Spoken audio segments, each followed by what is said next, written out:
बिस्मिल्लाहिर्रहमानिर्रहीम। तुमसे है पाकिस्तान में खुश आमदीद। मैं हूं साजिद हुसैन। हमेशा की तरह मजबूत मुस्तहकम पाकिस्तान पर हम बात करते हैं किस तरह मुल्क मिल्लत की तामीर और तरक्की में हमने अपना किरदार अदा करना है। मौजूदा सियासी सूरत हाल में एक मरतबा फिर से साबिक वजीर आजम नवाज शरीफ साहब जेर बहस हैं और वीडियो में देखा जा सकता है जो कि उनकी एक वीडियो वायरल हुई है कि लंदन से वो 400 किलोमीटर दूर ड्राइव करके और किसी फैक्ट्री का वहां पर उनको इंस्ट्रक्शन दी जा रही है, बताया जा रहा है। अब वो फैक्ट्री किसकी है और नवाज शरीफ साहब की सेहत के मुतालिक पहले हेल्थ रिपोर्ट भी आ चुकी है जिसमें बताया गया था कि नवाज शरीफ साहब बहुत अलील हैं, वो सफर नहीं कर सकते, बहुत सारे उनको खतरात लाहक हैं, बहुत सारे अभी उनके टेस्ट होने हैं। लेकिन फिर हम देखते हैं इससे कबल भी बहुत सारी ऐसी वीडियो पीएम साहब की वायरल हुई साबिक वजीर आजम की कि जिसमें वो चहलकदमी करते हुए नजर आते हैं, घूमते फिरते नजर आते हैं और ये शुबह पैदा किया जा रहा है कि वो फिटफाट हैं और हुकूमत वक्त को धोखा देकर चले गए। वफाकी हुकूमत का अभी भी ये दावा है, वो रिपोर्ट्स भी झूठी थी। क्या हुकूमत की उस वक्त डील हो गई थी, क्या मामला थे, इस पर भी बात करेंगे। और फिर बात करेंगे हम सिंध में बल्दियाती एक्ट पर तरामीम हुई। चीफ जस्टिस साबिक गुलजार साहब ने तारीख की फैसला दिया, जाते जाते 2018 की MQM पाकिस्तान की पिटीशन पर फैसला सुनाया गया जिसपे 75 और 74 शिक को कलदम करार दिया और 140A को नाफिज करने की हिदायत दी गई है। सिंध हुकूमत ने कमेटी बना दी है और आगे क्या होगा, क्रेडिट की दौड़ भी हम देख रहे हैं। PSP का कहना है कि ये हमारे मौकिफ की तायीद हुई है। MQM पाकिस्तान का कहना है कि हम मुबारक के मुस्तहिक हैं, MQM पाकिस्तान क्रेडिट लेना चाह रही है। फिर आगे परफॉर्मेंस क्या है तमाम पॉलिटिकल पार्टियों की सिंध में, बल्दियाती इलेक्शन में मेयर किसका होगा, सिंध के दूसरे शहरों में तामीर और तरक्की के कितने काम हुकूमत सिंध ने करवाए, इस भी बात करेंगे। स्टूडियो में हमारे साथ आज दो सीनियर जर्नलिस्ट मौजूद है। सबसे पहले मैं तारुफ करवाता चलूं मजहर अब्बास साहब का। मजहर अब्बास साहब, आपका शुक्रिया, कई अदवार आपने मुल्की सियासत के देखे। उनके साथ मौजूद हैं मारूफ पॉलिटिकल एनालिस्ट सीनियर तजियेकार और जनाब तसद्दुक गौरी साहब। गौरी साहब, आपका भी शुक्रिया, आपने टाइम दिया। टेलीफोन कॉल पे में ज्वाइन करेंगे एडी लाखो साहब, आपका ताल्लुक पाकिस्तान तहरीक इंसाफ से। मगर साहब, सबसे पहले हम बात करेंगे सिंध में आपने देखा कि अदालतों को फिर आना पड़ा और गुलजार साहब ने हिदायत जारी की। अब सिंध हुकूमत ने जो स्टेटमेंट दिए कि हमने कमेटी बना दी लेकिन इंटरेस्ट शो नहीं कर रहे, क्या इस पे 1-on-1 अमल दरामंदी होना चाहिए था? देखिए जी, ये बहुत अच्छा आपका वैलिड सवाल है क्योंकि अभी कराची के अंदर हर आदमी अपना कैंप लगा के बैठा हुआ है। सबसे पहली बात तो हम ये करेंगे कि ये नौबत क्यों आती है। जब आप बोलते हैं कि डेमोक्रेसी है, असेंबलियां मौजूद हैं, तो असेंबली में जब बिल पेश होता है, बिल से पहले इलिजिस्लेटिव पब्लिक ओपिनियन ली जाती है, पब्लिक से ली जाती है, फिर कमेटी में जाता है, डिस्कस होता है, फिर बात आखिर में जाकर अप्रूव होता है। तो क्या ऐसी वजूहत है कि आपने सबको, तमाम पॉलिटिकल पार्टीज को, नंबर 1 तो यह है कि आपने उनको एतमाद में क्यों नहीं लिया इससे पहले कि नौबत कोर्ट में गई और सड़कों पे लोग आ गए। दूसरी बात यह है, वो मैं समझता हूं कि पिछला जो इलेक्शन अगर आप देखें तो वो भी कोर्ट के थ्रू हुआ था और इन हुकूमतों ने नहीं कराया, चाहे वो कोई भी हुकूमत हो। आप देख लें कि जमहूरियत का जो नाम लेने वाले लोग हैं कि जमहूरियत जमहूरियत जमहूरियत, और जहां वो खतरे में आती है, कोई मसला होता है, जमहूरी लोगों में जमहूरी अदवार के अंदर कभी भी इलेक्शन बल्दियाती इंतखाबात नहीं हुए। हमेशा डिक्टेटर को हम गालियां देते हैं, बुरा भला कहते हैं, हाँ। उनके अदवार में ये इलेक्शन होते हैं। तो क्या वजूहत है? फिर तीसरी बात यह है कि दुनिया में डेमोक्रेसी जो होती है वो पार्लियामेंट की नहीं होती है, उसका एक सिस्टम है। वो बल्दियाती जो सेटअप होता है उसके बगैर जमहूरियत होती नहीं है, क्योंकि आपका ग्रास रूट लेवल के ऊपर या नीचे नुमाइंदगी जाती है यूसी लेवल के ऊपर या वार्ड लेवल पे, वो पब्लिक को एड्रेस करती है। उनके मसाइल जो होते हैं उनके घर के ऊपर हल हो जाते हैं, ना कि एक वज़ीर आला हो वो तमाम महकमा को लेकर बैठा हुआ हो और वो जनाब कचरा भी उठा रहा हो और जनाब वो ट्रांसफर पोस्टिंग में चल रहा हो। क्या कहेंगे कि जिस भी पॉलिटिकल पार्टी के लिए जब अदलिया फैसला करती है तो तमाम पॉलिटिकल पार्टियों का ये कहना होता है कि अदलिया ने उजलत में फैसला दिया, ठीक है हम जी अदलिया को मानते हैं, और इस तरह की स्टेटमेंट आती है। कभी ये नहीं देखा गया कि अदलिया मुअज़्ज़ज़ है और हम उनके फैसलों पे मनोवन एतमाद करेंगे और अभी उस पर अमल दरामद करते हैं।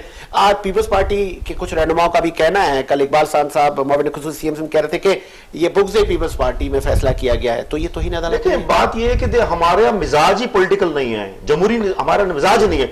आप देखेंगे कि पॉलिटिकल पार्टी में कुछ पार्टी के अंदर इलेक्शन होता है, किसी पार्टी में मुझे बता दें कि इलेक्शन हुआ हो जो जमहूरियत कहते, जब पार्टी में जमहूरियत नहीं होगी तो मिजाज कैसे बनेगा? देखिए मिजाज बनता है, आप देखें कि जो कोर्ट्स अगर फैसला आपके फेवर में देती है तो ना मिठाइयां खाते हैं, और जब पढ़ते हैं कि अरे हमारे खिलाफ हो गया तो फिर बदनीयती का मुजाहरा करते हैं, फिर कोर्ट ने हमारे खिलाफ फैसला किया है, फलाना किया।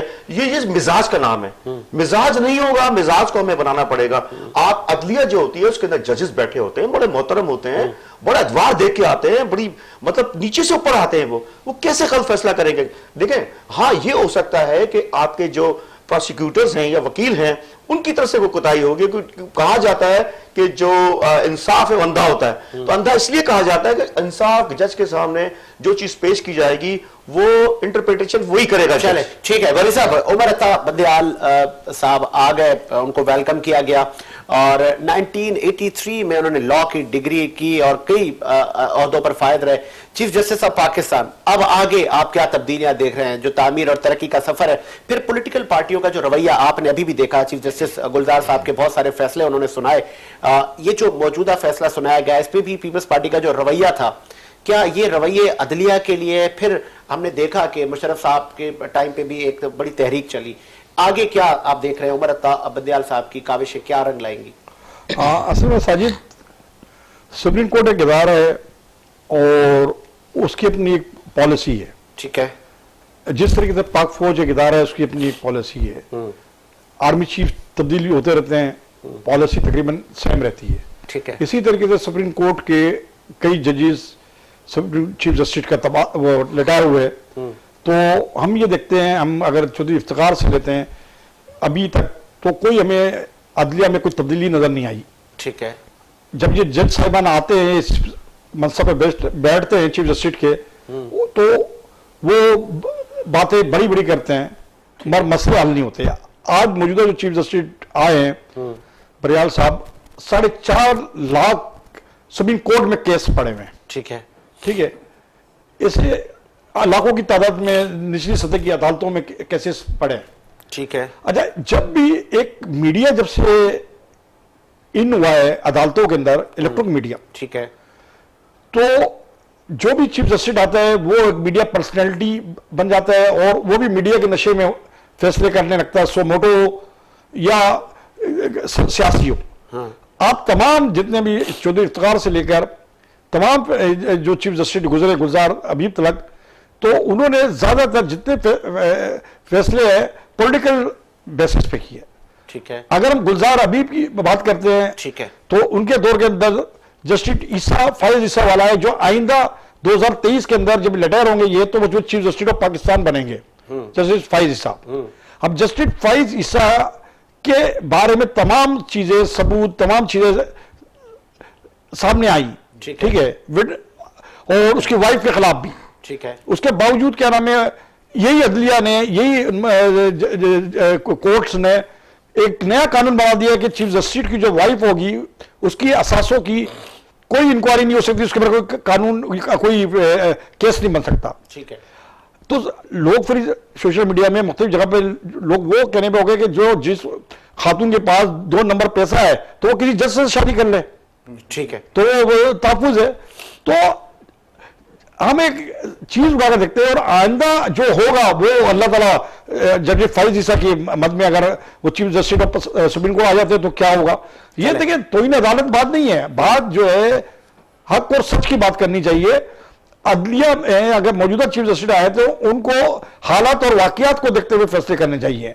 ठीक है। नैब पकड़ती है, पुलिस की भी काविश है, हम जिसको बुरा कहते हैं, ठीक है, तो अदालतें उनको बरी कर देती है। प्राइम मिनिस्टर का ये कहना गलत नहीं है कि हमारे मुल्क में कानून जो है अमीरों के लिए अलग है, गरीबों के लिए अलग है। ठीक है। तो हमें मौजूदा चीफ जस्टिस का इस मनसब पे आने से, ठीक है, हम ये करें, उम्मीदें अवस्था रखें कि ये इस, और देखिए अब बहुत बड़ा भी मसला आने वाला है। ठीक है। इलेक्शन जो है, आइंदा जो इलेक्शन मुल्क है वो इनके होते हुए होंगे। ठीक है। और अच्छा, जस्टिस फायज ईसा जो आइंदा आएंगे 23 के बाद, इनके बाद, तो आप ये देखें उनकी तो ओपनली सियासी वाबस्तगी नून लीग के साथ है, मियां नवाज शरीफ के साथ है। ठीक है। एक तो सियासी वाबस्तगी से बालदार होना चाहिए और अदालतों के अंदर भी ये होना चाहिए। फिर दूसरी बात आपने ये की कि सिंध हुकूमत, देखिए सिंध हुकूमत अब बड़ी मजबूर लाचार नजर आ रही है। मैंने इसी प्रोग्राम में ये कहा था कि जमात इस्लामी भी बी टीम का किरदार अदा कर रही है, जो धरना देकर। ठीक है, मैं एडी साहब हमारे साथ लाइन पे आ चुके हैं। एडी लागू साहब, खुशामदीद कहेंगे, आपका ताल्लुक पाकिस्तान तहरीक इंसाफ से, क्या सुन सकते हैं?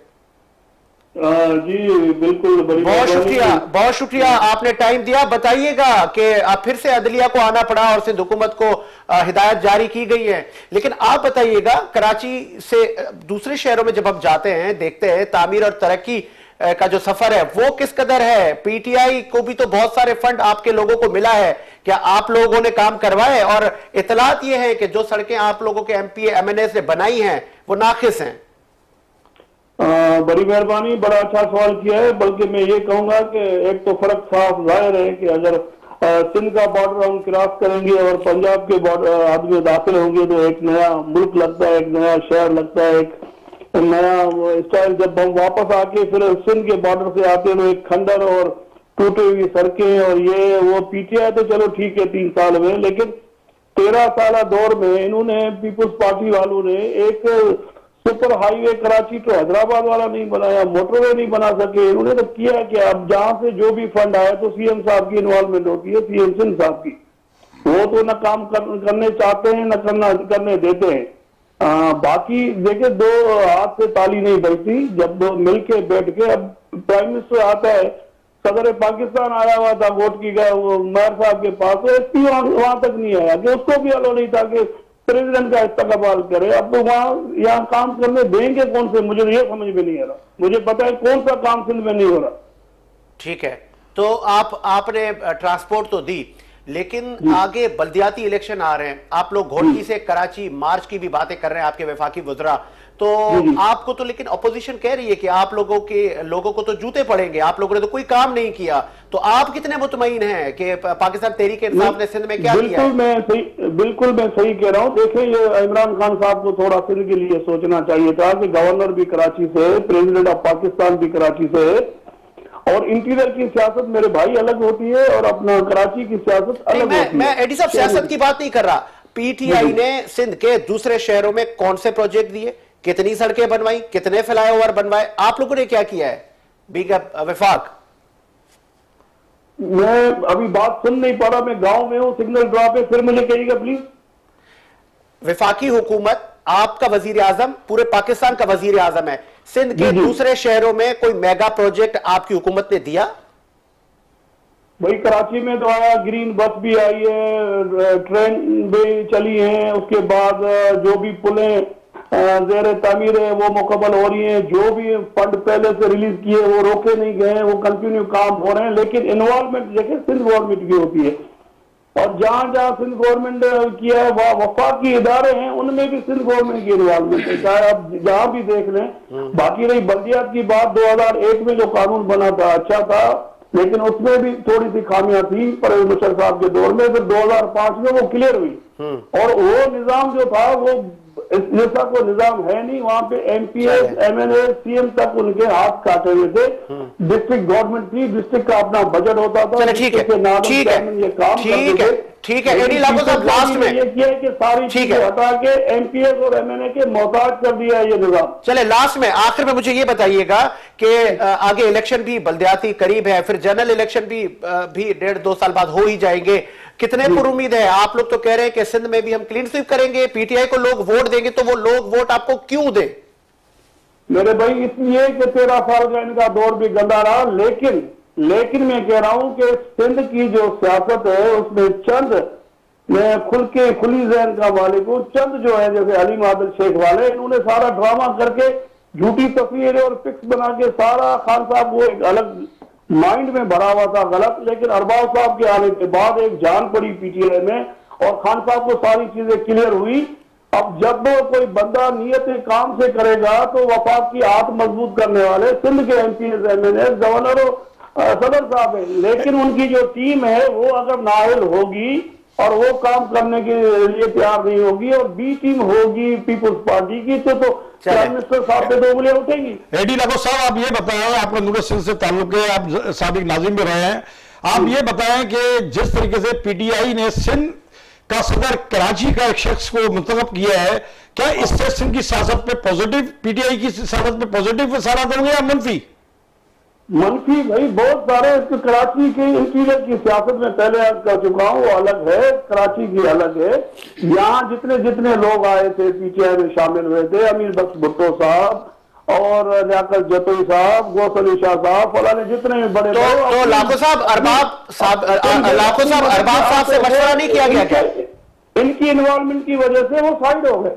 ठीक है अरबाब साहब, आया तो एक फिर ठीक है, जान पड़ी पीटीआई, लास्ट में, वर्करों में ठीक है, जान पड़ी। टाइम बहुत कम है। एडी साहब ये बताइएगा, क्या अरबाब गुलाम रहीम साहब को एतमाद में नहीं लिया गया, उनसे मशवरा नहीं? नहीं, मैं बिल्कुल नहीं लिया गया, पता भी नहीं चला था। मैं तो साफ ही होता हूँ अरबाब साहब के, लेकिन पता ही नहीं चला। बाद में जब ये नोटिफिकेशन आया कि अब जेडी साहब को किया गया है, तो हमें वेलकम, जेडी साहब अच्छे बंदे, काम करें।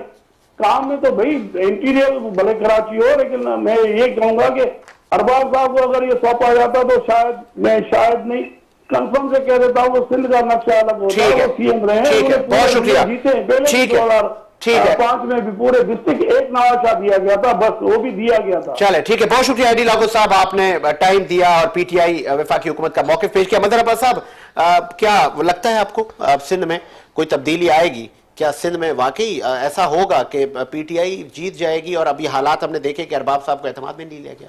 देखिए जी, सिंध के साथ बदनसीबी ये है, मैं आपको कहता हूँ बहुत अच्छा इन्होंने जवाब दिया है। देखें, मसला ये है कि आपका जो लीडर ऑफ अपोजिशन है वो कराची से है, आपने सिंध का सदर बना दिया, वो भी कराची से बना दिया आपने, कराची से प्रेसिडेंट साहब हैं, कराची से गवर्नर साहब हैं, even then prime minister Pakistan Karachi से इलेक्टेड थे, ठीक है ना।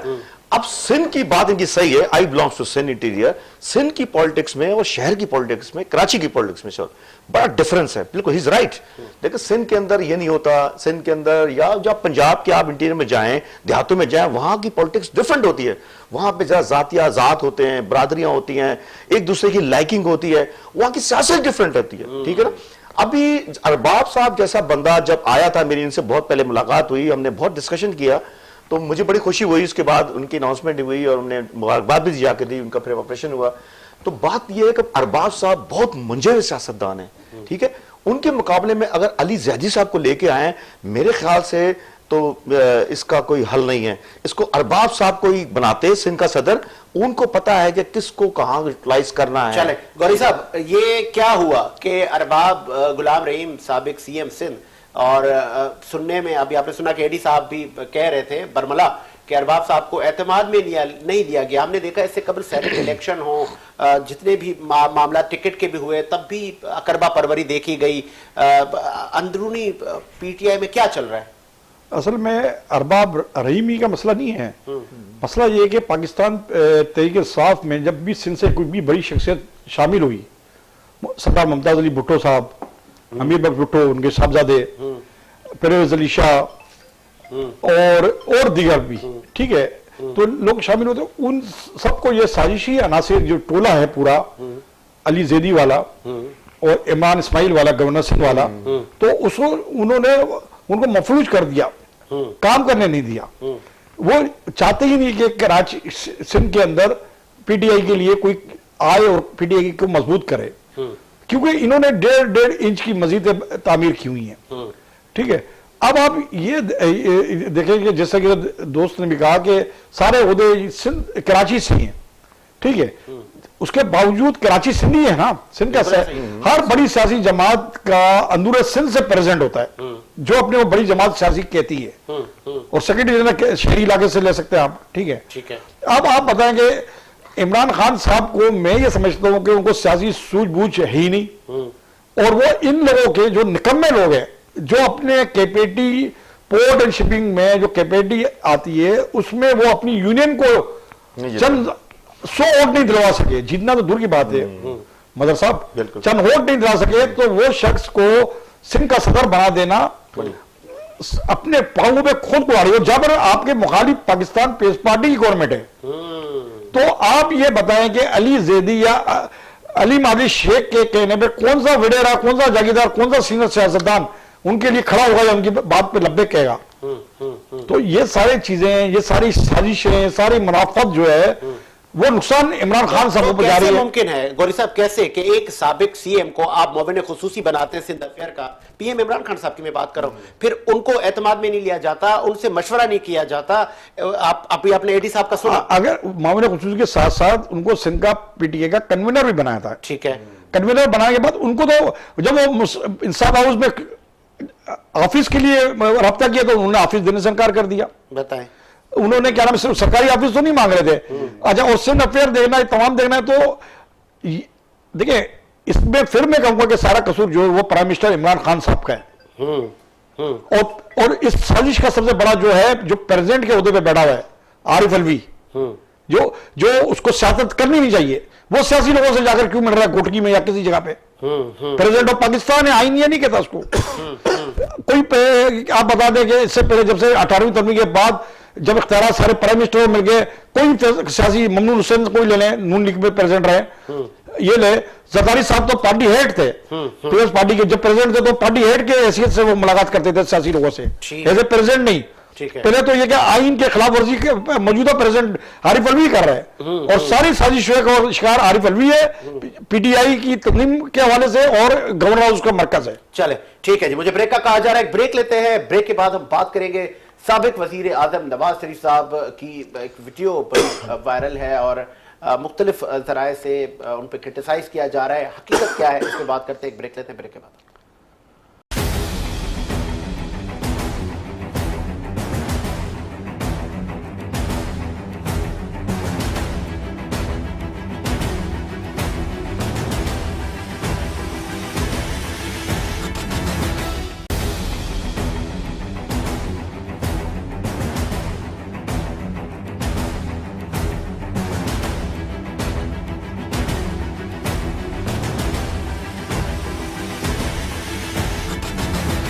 ब्रेक के बाद खुश आमदीद। प्रोग्राम को आगे बढ़ाते हैं और बात करेंगे साबिक वज़ीर आज़म नवाज शरीफ साहब की वीडियो पर। और इससे पहले हम बात करते हैं, कुछ हमने देखा कि सिंध में अमन अमान की सूरत हाल भी खासी अच्छी हमें दिखाई नहीं दी। बहुत जगहों पर स्नैचिंग की वारदात से लेके कई ऐसे मामलात हमें दिखने में आए जिसमें सिंध पुलिस पे भी काफी क्रिटिसाइज किया गया। गौरी साहब, इसको कैसे देख रहे हैं कि सिंध में जो ये अमन अमान का मामला है, इलेक्शन करीब है, या ये भी सियासी है, या वाकई आपको लग रहा है कि कुछ नायल अफसरान है? हम जब पाकिस्तान पीपल्स पार्टी की सिंध गवर्नमेंट की जब भी बात की है तो ये तमाम चीज़ें सामने आती हैं कि वो एक तो कुछ तरक्याती काम नहीं कर सकी, कुछ सूबे के लिए आवाम के लिए नहीं कर सकी। अभी अंदरुल सिंध से भी हमारे दोस्त थे, उन्होंने भी यही बात की, और मदर साहब भी बैठे हैं, इनका भी अंदरुल सिंध से ताल्लुक है, हम भी आप भी आते जाते हैं, कहीं पर कोई काम नहीं हुआ, ठीक है, और कराची समेत। फिर दूसरी बात है कि जिस तरीके से अमन अमान की बिगड़ती सूरत हाल है, बिगड़ती सूरत हाल, आए दिन आप देखें लूट मार है, और इसके बाद पुलिस मुकम्मल तौर पे नाकाम है।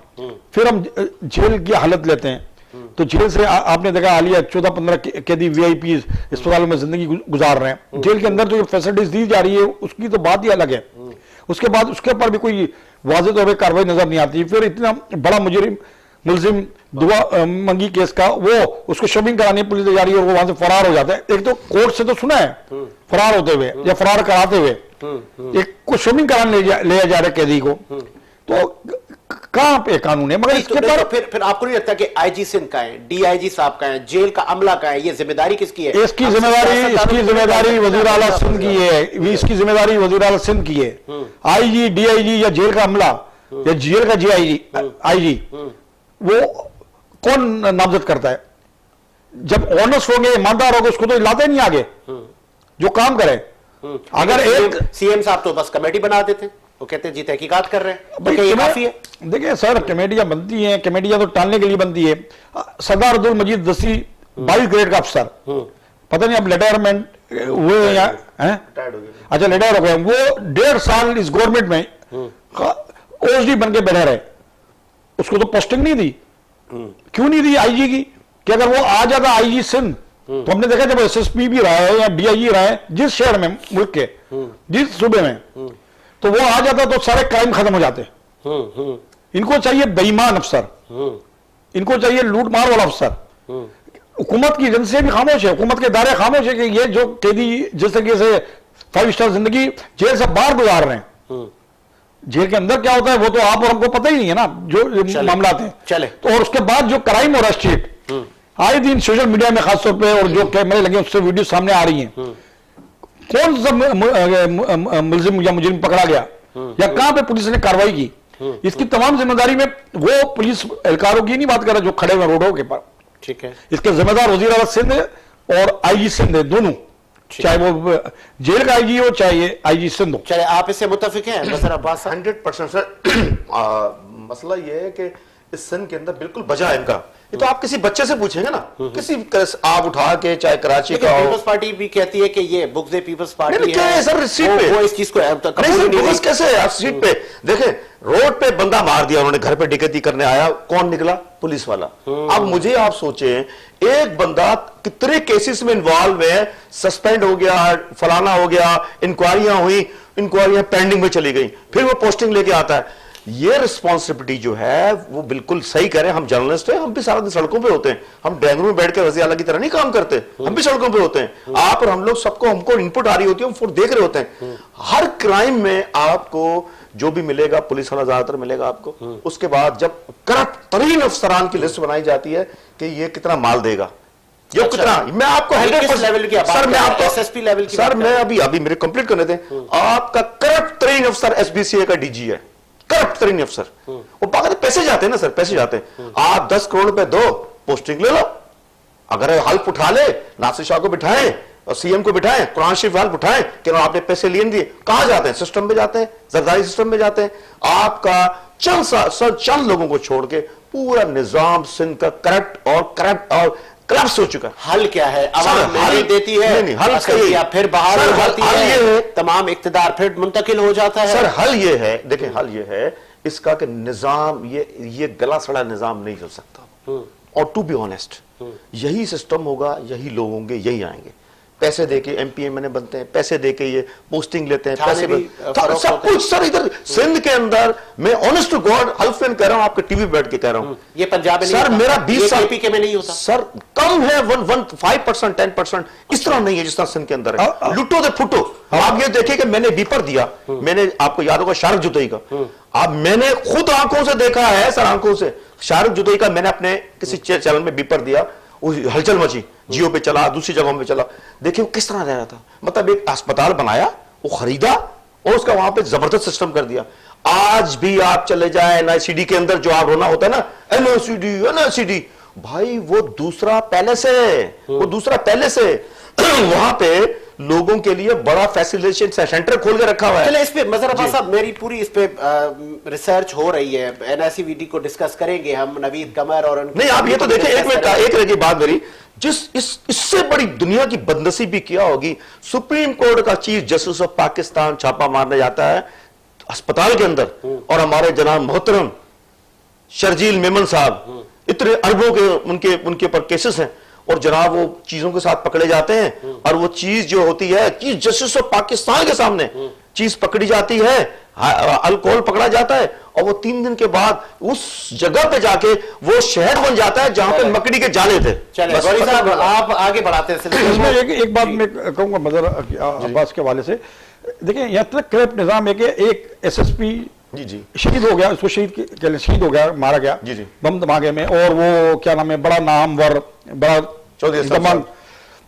उसका जो बंगला है जो करोड़ों रुपए का करप्शन पे बना हुआ, वो हमारे मौजूदा बॉस करीबी वजीर खरीद कर वहां पे राइस पजीर इख्तियार की हुई है।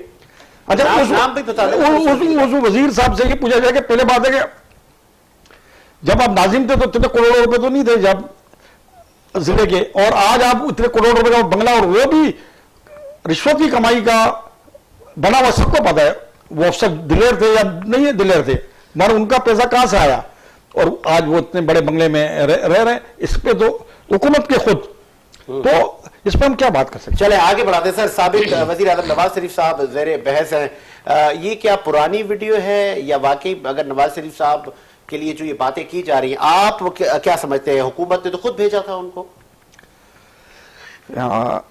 हुकूमत ने नवाज शरीफ को भेजा था। नहीं सर, रिपोर्ट उस वक्त दिखाई गई, आज हुकूमत के लिए रिपोर्ट जाली है, अदलिया ने अहकाम दिए थे कि नवाज शरीफ साहब, जो रिपोर्ट्स बनाई गई थी, जो रिपोर्टें दी गई थी, उस पर लाजमी तौर पर भेजा गया। अभी देखिए ना, जब उसके पर उमर शरीफ जब बीमार था वो एक आम सॉरी गौरी साहब, उस वक्त वो रिपोर्ट्स हुकूमत ने देखी, उन रिपोर्ट्स पर हुकूमत ने अमल किया। आज हुकूमत कह रही है वो रिपोर्ट्स जाली थी, तो हाउ पॉसिबल कि आप लोगों को रिपोर्ट उस वक्त देखना नहीं आई थी? देखिए जाली आज कह रही है ना, क्योंकि अर्क को तो शनाख्त से कह रही है ना, जो हम कह रहे हैं कि वो विजिट भी कर रहे हैं, घूम रहे हैं, फिर रहे हैं, इस हवाले से बात आई है ना सामने। जब वो गए हैं इलाज कराने की जो रिपोर्टें थी जाली थी या असल थी, उनको भेज दिया गया, उसके बाद वहां पर वो ट्रीटमेंट नहीं करा रहे, ठीक है, वहां उनका कोई डॉक्टर ना इलाज है। जब ये तमाम चीजें सामने आई तो लाजमी हुकूमत ने जब उन रिपोर्टों की तस्दीक की तो रिपोर्टें जाली साबित हुई। तस्दीक उस वक्त भी हो सकती थी, ये तो हुकूमत जवाब देगी।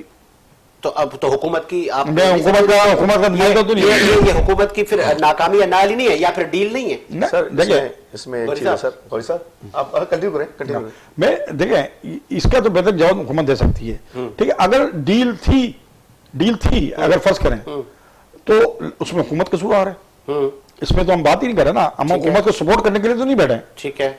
अगर डील थी तो हुकूमत कसूरवार है।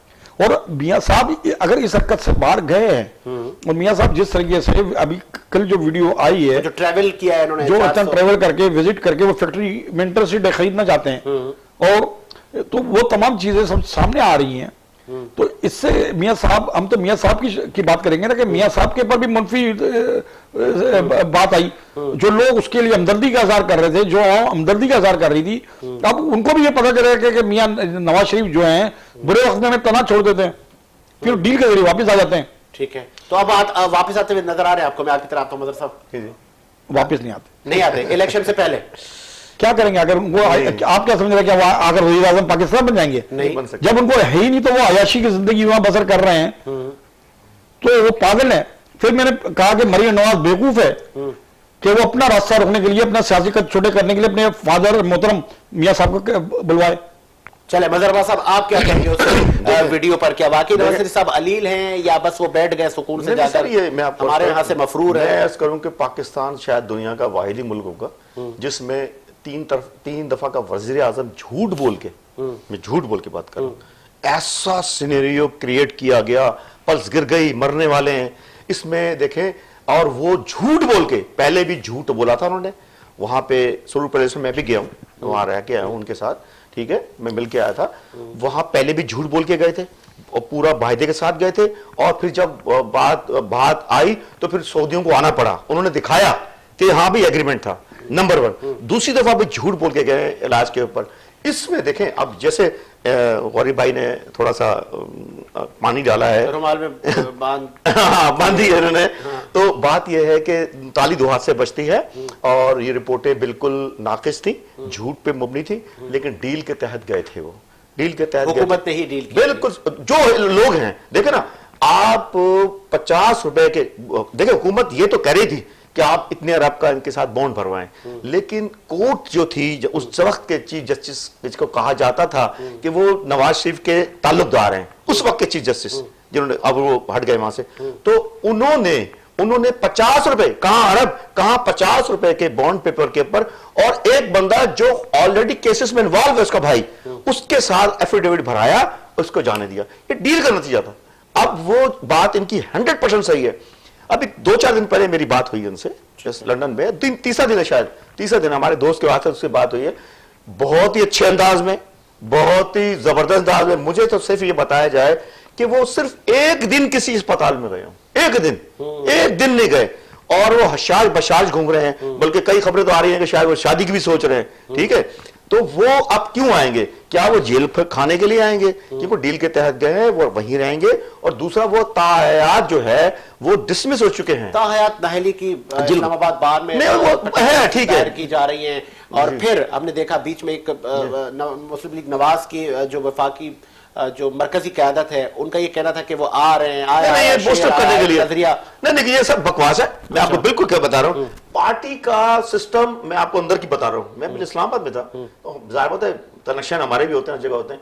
तो पार्टी जो है ना, हमेशा जब इतना लंबा सफर करती है ना, गौरी साहब मेरे से बात की तस्दीक करेंगे, तो टूट पीट का शिकार होती है। पार्टी में इस टाइम पे घर के अंदर फटा है हमजा शहबाज, मरियम और शबाज शरीफ और फिर इसके बाद अंदर और डिविजन्स हैं, तो उनको उम्मीद का किरण दिखाने के लिए पार्टी के कारकुनों को इस तरह की खबरें फैलाई जाती हैं, आ रहे हैं। वो क्यों आएगा मुझे बताया ना, मायदा करके गया है, पहले भी करके गया था, उसके बाद वो इतनी अच्छी अय्याशी की जिंदगी गुजार रहे हैं, घूम रहे हैं, बर्गर खा रहे हैं, वो क्यों आएगा पाकिस्तान? नहीं आ सकता सर, वो नाहल है वो। चलें जी, इसी उम्मीद के साथ कि मेरा मुल्क शादो आबाद रहे, साजिद हुसैन को इजाजत दीजिए। मुलाकात होगी नए प्रोग्राम के साथ। अल्लाह हाफिज।